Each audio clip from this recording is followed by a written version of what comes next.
सवयत पुण्यात काँग्रेसनं राजभवनाबाहेर केंद्र सरकारच्या विरोधात आंदोलन सुरू केलंय। सोनम वांगचुक यांच्या समर्थनार्थ आणि केंद्रीय मंत्री धर्मेंद्र प्रधान यांच्या राजीनाम्याच्या मागणीसाठी काँग्रेसनं जोरदार घोषणाबाजी केली आहे। या आंदोलनाच्या पार्श्वभूमीवर राजभवन परिसरात पोलिसांचा कडक बंदोबस्त तैनात करण्यात आलाय। मुलांवर हल्ला करणाऱ्या मोदी सरकारचा राजीनामा द्या, राजीनामा द्या।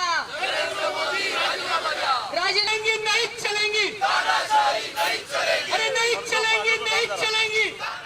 नरेंद्र मोदींचा राजीनामा मागण्यासाठी आहे आंदोलन, अमित शहांचा राजीनामा मागण्यासाठी आहे आणि हे आंदोलन धर्मेंद्र प्रधानांचा राजीनामा मागायला या ठिकाणी आलेलं आहे। आमचं म्हणणं आहे आज ही सुरुवात आहे, हे आंदोलन म्हणजे शेवटचं नव्हे, याच्यानंतर सुद्धा चौकात आंदोलन केलं जाईल।